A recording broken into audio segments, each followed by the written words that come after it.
Hi, my name is Jenna Wilker. I currently reside in Fort Myers, Florida. I'm homeless. I,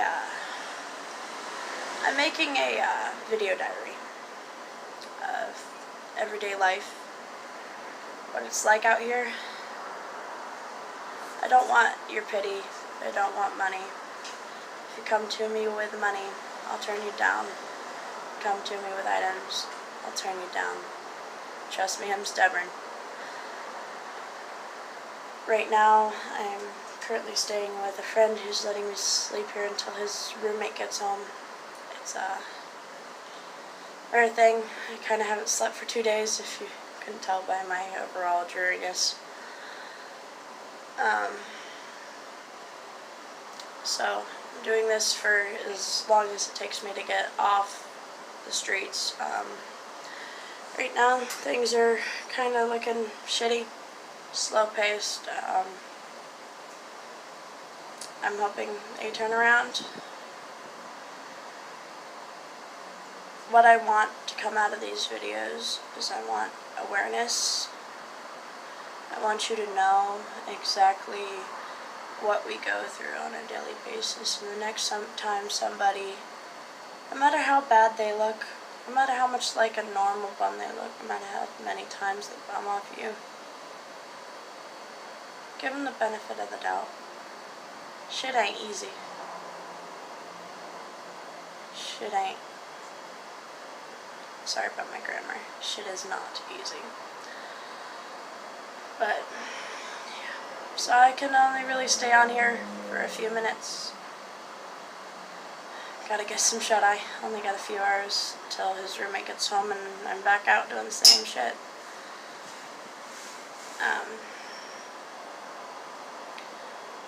Just show at least a little respect. I don't really know exactly what to say on here. I mean, I've never done YouTube. Kind of stage fright, but this is something I need to do. For not only me, but people who I refer to as my mother, my father. I was kicked out at a pretty young age. 13 years old. And if it weren't for certain people teaching me the ropes, showing me how to survive, I'd be dead. I would have fallen into the normal pattern, got on drugs, got on alcohol, drank and drugged myself to death. B, fell in with the wrong crowd, made a little fast money, ended up dead. I could have always ended up like my little brother. He was homeless, upstate New York. Let's just say it's a little too painful of a subject to talk on here. He's no longer with me or with the world. When you're homeless, a lot of shit is left up to faith, and a lot of things shake your faith. But then again, there are those people who rebuild your faith, and it can be rebuilt as quickly as it's torn down, most times.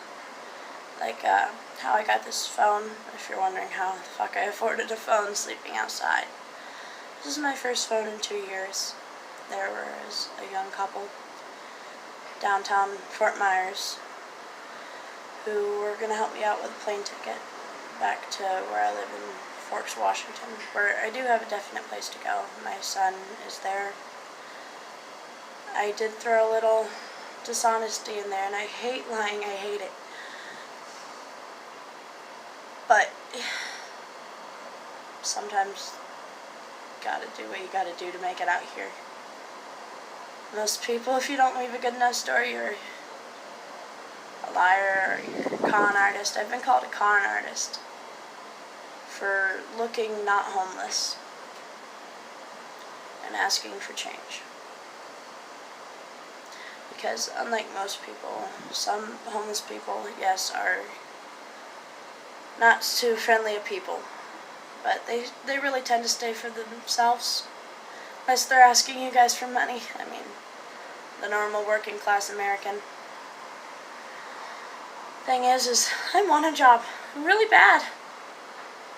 But sadly, every time you get up to a certain point, you start to get a little more stuff.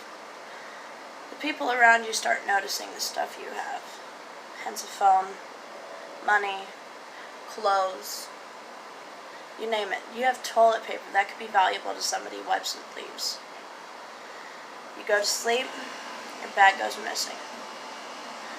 I am about to be 20 years old in 11 days, and I have had to work myself up to an ID starting from my birth certificate, my social security card. It's my 4th time having to do it. Not because I lose it, not because I, just normal shit, not because it just gets ruined. It's because you fall asleep out here. Next thing you know, you wake up and you're at square one again. I've made it to having a job interview. It was Taco Bell in Dayton, Ohio. And up on, what was it? I think it was 3rd? I don't know if there's one on 3rd Street. It's been a while since I've been in Dayton for long periods of time. So, I was right there. I had a job interview. I was ready to get hired. I was ready to start making money and supporting myself for a change. I fell asleep to get rest for my interview next morning, and woke up and my bag was gone. Don't know who did it, but I honestly hope that the stuff I had in my bag benefited them in some way. I know it's kind of an odd thing to say when all your shit's taken and screws you over in the long term, but I look out for my own. I had never really had a real family around, so I have adopted shelter moms, shelter dads, homeless mom, homeless dad. I have a lady at 7-Eleven who I call my mama. Not my mother, but either way. People on the streets, look out for the people on the streets. I'm actually known in Fort Myers as the stray who feeds strays. It's kind of funny. I feed a duck who's on his own, apparently got left behind the flock, I don't know. Named him Simon. Feed stray cats. There's Luna, which is why my thing is called Luna. I like it. It's going to be my daughter's name if I ever have one. There's Luna, Tigger, and Bouncy. I call him Bouncy because he's off the walls crazy. Never met a crazier cat than Bouncy.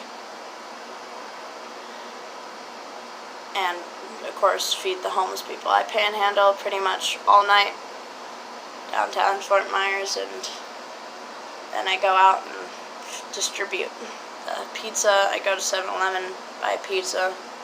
It's about the cheapest place you could get a pizza around here, other than Little Caesars, and I think we can all agree Little Caesars is way too greasy. That made me homeless, but damn. Not saying anything really too bad about Little Caesars. I mean, I used to like it, but then I got homeless. Certain things your body can't take when it has certain fitness needs. So, yeah. So that's my purpose for these videos. I'm calling them the Street Diaries. This is episode 1. Like I said before, I'm hoping to keep this going for a year, as long as I am out here. I might pass the legacy down on one of my neighbors, and hopefully they keep up with it. Because the more you know, the better, honestly. A lot of people don't know what goes down. A lot of people, I've had a man tell me that I knew being on the streets was bad, but I never imagined it was that bad.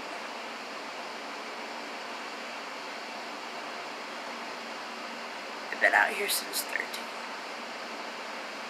Been out here since before I hit my period. Pardon my language for the gentleman watching. It's gross to me too. But you have the way you carry yourself. I carry myself the way any normal person would. If you were to walk up to me on the side of the road, you would never believe that I was sleeping at a bus station on a bed of concrete next to an AC unit, because it keeps me cool during warm nights and keeps me hot, well, at least lukewarm during cold nights here in Florida.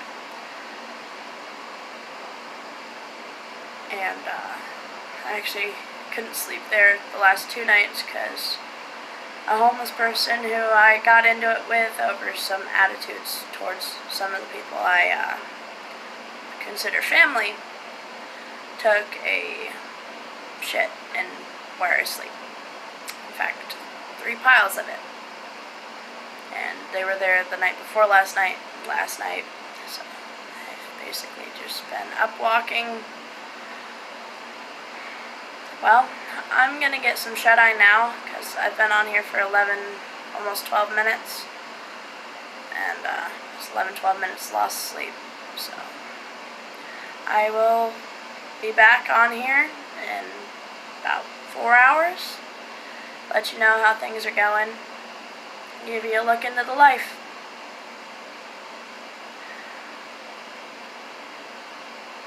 See me? And acknowledge the community, man. Because it's not the shelters that give us hope. It's small people. The average Joes that'll be walking down the road. You don't even know how far $50 goes for us.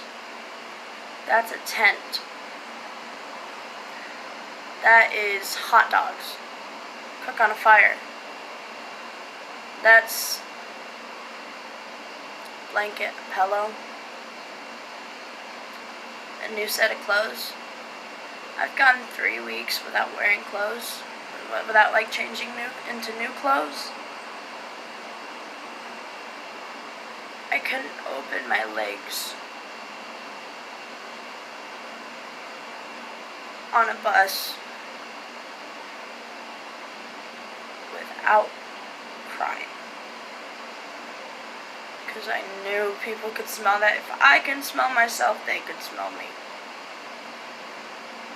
That day,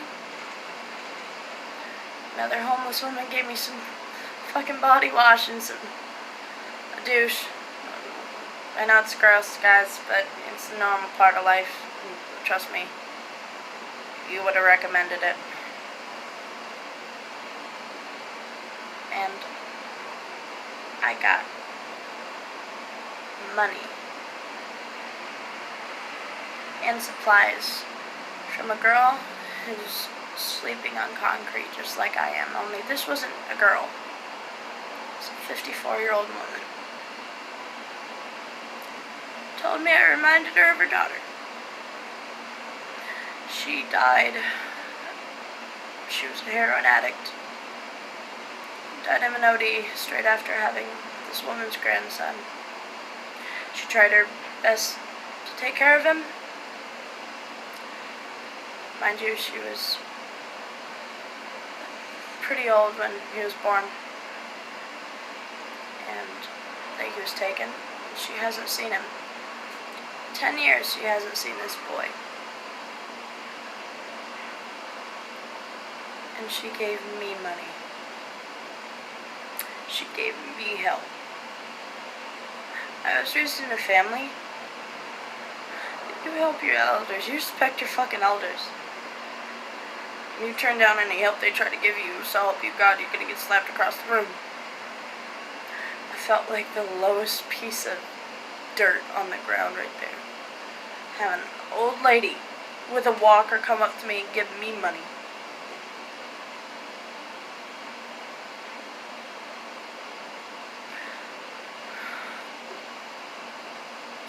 Well, I better go in here and get some sleep. watch my videos, know my situation, know our situation, and I hope you never have to walk in these shoes. But just know, if you ever do walk in these shoes and I'm out in these shoes, or I have it good, I got you, bro. I know how it is. Well, have a great day, folks. I'm going to go and actually get some rest instead of keeping this conversation going, because as you can see by my facial features, I am wiped. Bye.